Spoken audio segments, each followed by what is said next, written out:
Liverpool hampir hilang mata. 90 minit buntu, serangan tak menjadi, tekanan semakin memuncak.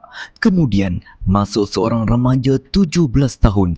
Dalam beberapa sentuhan sahaja, tempo berubah, stadium bergegar dan malam yang hampir mengecewakan bertukar menjadi detik paling dramatik musim ini. Apa sebenarnya yang dia telah buat? Perlawanan di City Ground bermula dengan satu realiti yang cukup meresahkan buat penyokong Liverpool. Pasukan mereka kelihatan hilang arah dalam suasana yang tegang dengan Nottingham Forest berjuang mati-matian untuk keluar daripada tekanan penyingkiran. Liverpool pula datang sebagai pasukan yang sepatutnya mendominasi. Namun apa yang berlaku di atas padang langsung tidak mencerminkan jurang reputasi antara kedua-dua pasukan. Sebaliknya, Liverpool kelihatan tumpul, perlahan dan kekurangan idea. Serangan demi serangan patah sebelum sempat benar-benar menguji benteng tuan rumah. Masa terus berjalan, tekanan semakin memuncak dan rasa cemas mula menyelubungi penyokong yang hadir. Konfliknya jelas, sebuah pasukan elit yang dibina dengan pelaburan besar dan barisan pemain bertaraf antarabangsa sedang berdepan risiko kehilangan mata kepada pasukan yang bergelut di kelompok bawahan. Nottingham Forest bukan sekadar bertahan, mereka bermain dengan disiplin dan keyakinan. Setiap percubaan Liverpool dipatahkan dengan teratur, setiap hantaran kawasan bahaya disekat sebelum sempat mencetus ancaman. Lebih membimbangkan, Liverpool kelihatan seperti pasukan yang kehabisan kreativiti. Tiada percikan magis, tiada kelajuan yang benar-benar menggugat dan tiada pemain yang mampu mengubah momentum permainan. Masa terus bergerak ke arah minit terakhir dan satu mata untuk Forest kelihatan semakin hampir menjadi kenyataan. Bagi Liverpool, keputusan seri dalam perlawanan seperti ini boleh memberi kesan besar dalam perebutan kedudukan Liga. Lebih-lebih lagi apabila mereka sedang cuba mengekalkan konsistensi di peringkat tertinggi. Tekanan bukan sekadar datang daripada lawan, tetapi juga daripada jangkaan tinggi penyokong sendiri. Masalah utama Liverpool malam itu adalah ketumpulan di bahagian serangan. Walaupun memiliki nama-nama besar di hadapan, pergerakan mereka mudah dibaca. Nottingham Forest berjaya menutup ruang di bahagian sayap dan tengah, memaksa Liverpool bermain di kawasan yang tidak berbahaya. Hantaran lintang seringkali gagal menemui sasaran. Percubaan jarak jauh pula tidak cukup tajam untuk mengatasi penjaga gol lawan. Pemain seperti Cody Gakpo dan Mohamed Salah cuba mencari ruang, tetapi setiap kali mereka menerima bola, 2 atau 3 pemain Forest sudah bersedia mengepung.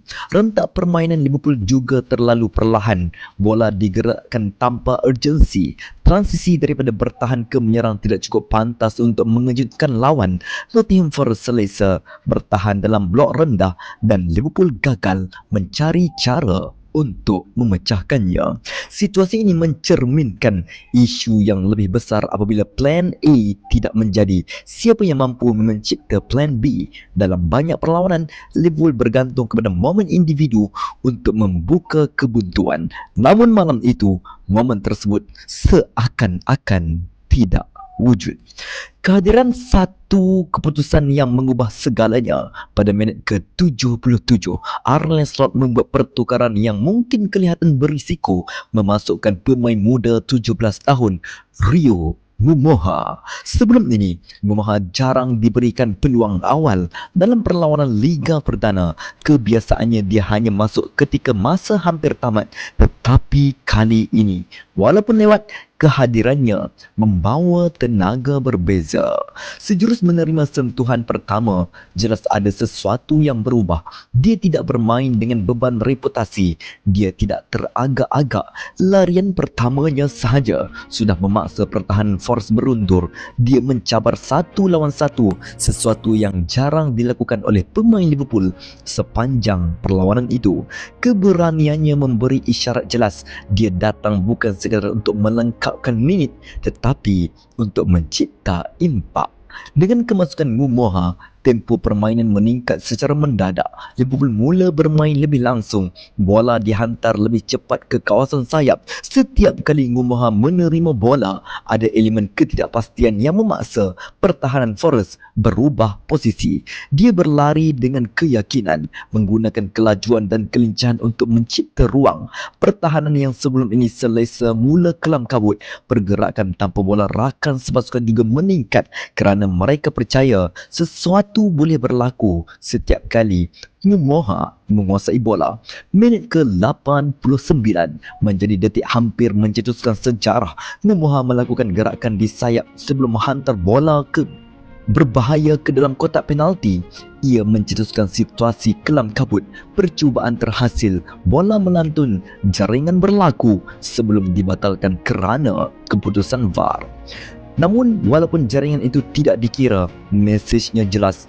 Liverpool akhirnya hidup. Tidak lama selepas itu, tekanan berterusan membawa kepada gol kemenangan sebenar. Alexis McAllister menyambar peluang dalam kotak penalti dan memastikan 3 mata menjadi milik pelawat. Segala kekecohan itu bermula daripada perubahan tenaga yang dibawa oleh seorang remaja.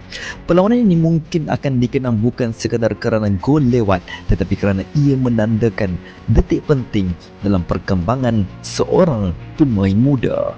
Rio Ngumoha masih mentah, dia masih belajar, dia pasti akan melakukan kesilapan, tetapi apa yang ditunjukkannya malam itu adalah sesuatu yang tidak boleh diajar, keberanian dan naluri untuk mencabar. Pada usia 17 tahun, dia sudah menunjukkan bahawa dia mampu mengubah dinamik permainan di peringkat tertinggi. Dia tidak menunggu masa yang sesuai, dia mencipta masa itu sendiri. Bagi Liverpool, persoalannya kini bukan sama ada dia berbakat. Itu sudah jelas. Persoalannya adalah bila mereka akan benar-benar melepaskannya sebagai kesebelasan utama. Kerana dalam dunia bola sepak moden, kadangkala perbezaan antara pasukan yang start dan pasukan yang menang hanyalah satu percikan keberanian daripada pemain yang belum takut untuk gagal. Dan mungkin di City Ground, Liverpool bukan sahaja menemui 3 mata, mereka mungkin telah menemui masa depan mereka. Apa pendapat anda tentang Rio Ngumoha? Terima kasih kerana tonton sampai saat ini. Jangan lupa untuk komen, like dan juga share video ini kepada sahabat-sahabat Liverpool kita. Moga-moga lebih ramai daripada sahabat Liverpool tahu akan kewujudan channel ini. Akhir kata daripada saya, you will never walk alone.